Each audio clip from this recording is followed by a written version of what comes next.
প্রকৃতির একের পর এক মরণ কামড়ে মহা দুর্যোগের কবলে পড়েছে হিমালয়ের দেশ নেপাল। সীমান্তে হিমবাহ ধসের পর সৃষ্ট ভয়াবহ আকস্মিক বন্যায় এখনও পর্যন্ত শত শত মানুষ নিখোঁজ। প্রতিনিয়ত দীর্ঘ হচ্ছে লাশের সারি।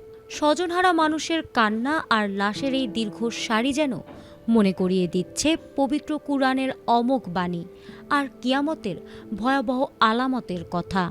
দুনিয়ার মোহ আর অহংকারে মত্ত মানুষের পরিণতি নিয়ে সূরা আত-তাকাসুরে আল্লাহ তাআলা স্পষ্ট সতর্ক করেছেন যে মানুষ প্রাচুর্যের প্রতিযোগিতায় অন্ধ থাকে যতক্ষণ না সে মৃত্যুর মুখোমুখি হয় এবং কবরে পৌঁছায়।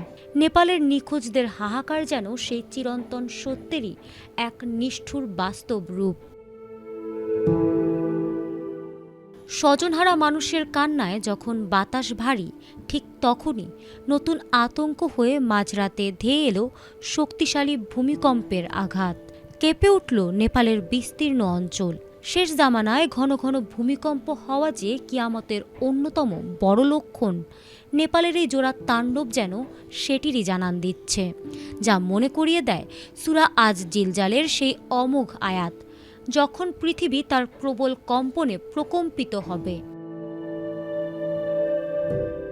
প্রকৃতির এই জোড়া তাণ্ডবের পর এখন প্রশ্ন উঠছে, নেপাল কি তবে এক মহা বিপর্যয়ের দ্বারপ্রান্তে? আধুনিক জেনারেল হাসপাতাল ও উন্নত প্রযুক্তি এবং অভিজ্ঞ চিকিৎসক দলের নিরলস প্রচেষ্টায় আমরা আছি আপনার পাশে।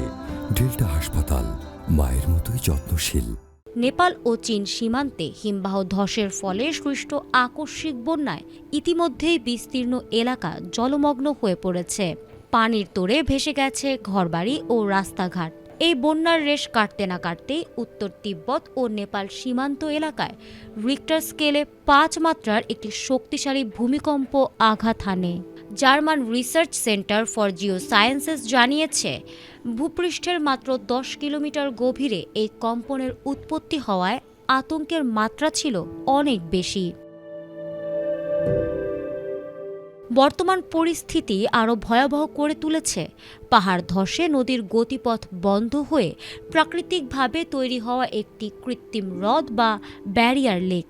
বিজ্ঞানীরা সতর্ক করেছেন, মাটির নিচের নতুন ভূমিকম্পের ঝাঁকুনিতে বা পানির চাপে এই ভঙ্গুর হ্রদের বাঁধ যে কোনো সময় ভেঙে গেলে নিচে থাকা নেপালের নিম্নাঞ্চলে দ্বিতীয় দফায় আরও বড় বিপর্যয় বা সুনামির সদৃশ বন্যা ধেয়ে আসতে পারে।